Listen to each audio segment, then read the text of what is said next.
তোমাদেরকে এখানে উপরে বলে দেওয়া হয়েছে যে কোনো 5টি প্রশ্নের উত্তর দাও। এখানে 1 নম্বরের প্রশ্নে তোমাদেরকে বলা হয়েছে, একদা রাতে হাজী মোহাম্মদ মহসিন ঘুমাচ্ছিলেন। মাঝরাতে একটি শব্দে তার ঘুম ভেঙে যায়। তিনি দেখলেন তার ঘরে একজন অপরিচিত লোক ঢুকছে। মহসিন বললেন, কে তুমি? আমার ঘরে কেন প্রবেশ করেছ? লোকটি সবাই বলল, আমি 3 দিন ধরে কিছু খাইনি, আমার কাছে কোনো টাকা পয়সা নেই। মহসিনের দয়া হলো, তিনি লোকটিকে কিছু টাকা দিয়ে বিদায় করলেন। এই উদ্দীপক থেকে তোমাদেরকে প্রশ্নে বলা হয়েছে, সকলের মহাযাত্রা কার দিকে? খ নম্বরে প্রশ্নে বলা হয়েছে, মহানবী সাল্লাল্লাহু আলাইহি সাল্লাম মানুষের একজন হয়েও দুর্লভ কেন বুঝিয়ে লেখো। এরপর গ নম্বরে প্রশ্নে বলা হয়েছে, উদ্দীপকে হাজী মোহাম্মদ মহসিনের কর্মকাণ্ডে মানুষ মোহাম্মদ সাল্লাল্লাহু আলাইহি সাল্লাম প্রবন্ধের কোন দিকটি প্রতিফলিত হয়েছে?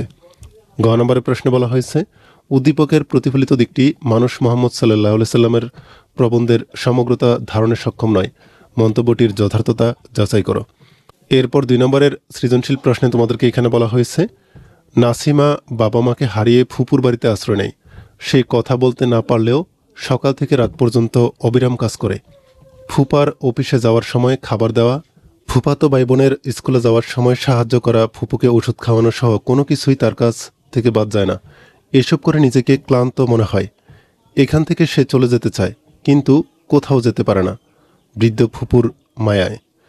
এই উদ্দীপক থেকে তোমাদেরকে প্রশ্ন বলা হয়েছে, কারা নিম গাছের প্রশংসায় পঞ্চমুখ? খ নম্বরে প্রশ্ন বলা হয়েছে, নিম গাছটি কেন নতুন লোকটির সাথে চলে যেতে চাইল? বুঝিয়ে লেখো।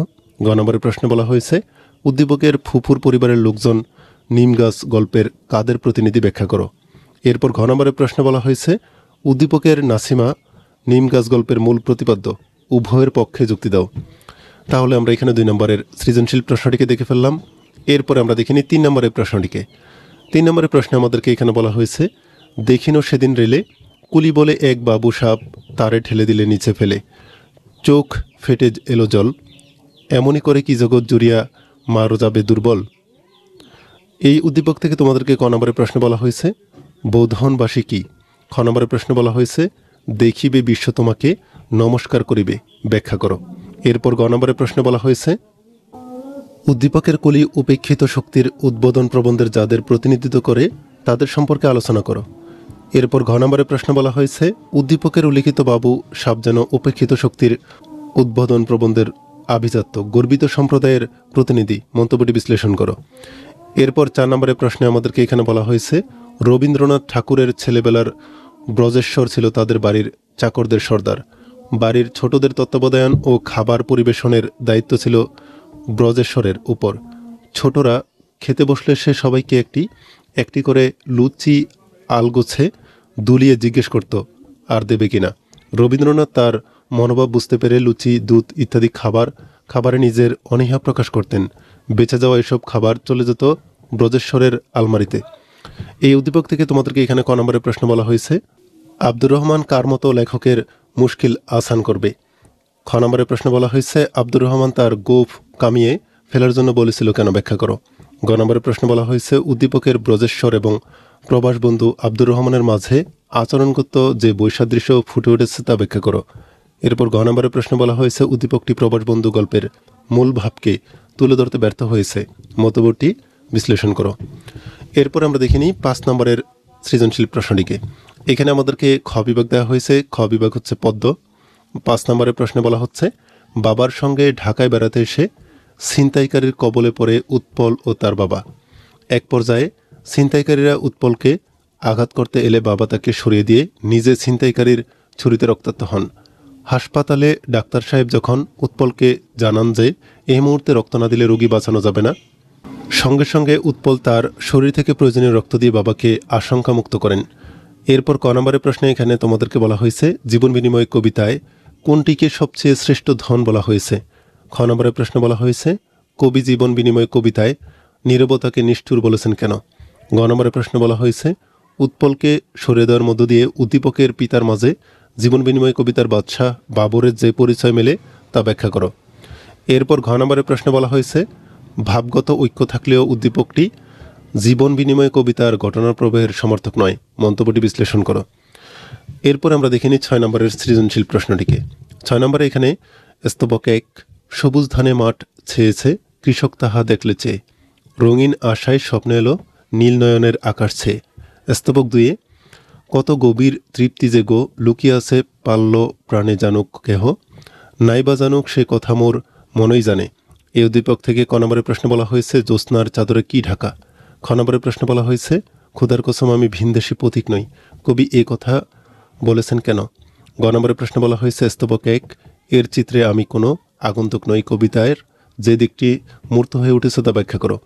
এরপর গ নম্বরের প্রশ্ন বলা হয়েছে স্তবক 2 এর অনুভূতি যেন আমি কোনো আগন্তুক নই, কবিতার যে দিকটি মূর্ত হয়ে উঠেছে তা ব্যাখ্যা করো।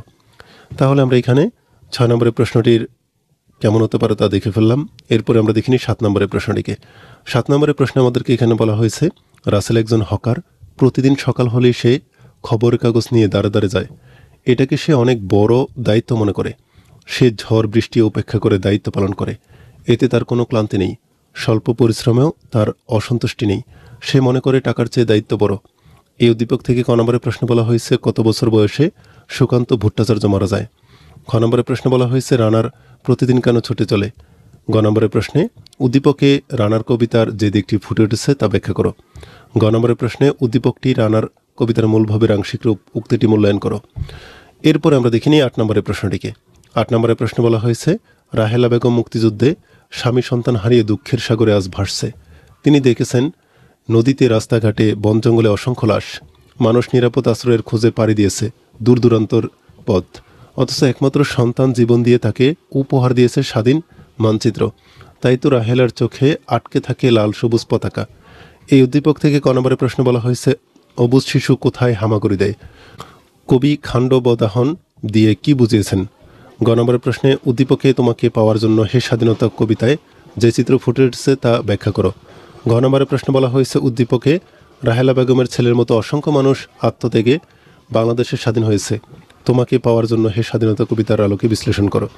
আমরা এখানে 8টি প্রশ্নই দেখে ফেললাম। এরপরে আমরা দেখিনি গ বিভাগের সহপাঠ থেকে যে প্রশ্নগুলো করা হয়েছে এই প্রশ্নগুলো কেমন। এখানে বলা হচ্ছে উপন্যাস থেকে একটি করে, নাটক থেকে একটি করে প্রশ্নের উত্তর দিতে হবে। 9 নম্বরের প্রশ্ন বলা হচ্ছে সফদর উল্লার মানসিক পরিবর্তনের প্রধান কারণ ব্যাখ্যা করো। তাহলে 1 নম্বরে 2টি করে প্রশ্ন। খ নম্বরের প্রশ্ন বলা হয়েছে 1971-এর উপন্যাসে প্রতিফলিত নীলগঞ্জের জনজীবনের পরিচয় দাও। 10 নম্বরের প্রশ্নে ক নম্বরের প্রশ্ন বলা হচ্ছে খুনের বিচার করতে মেজর এজাজ এতটা আগ্রহী হয়েছিলেন কেন। খ নম্বরের প্রশ্নে নীলগঞ্জ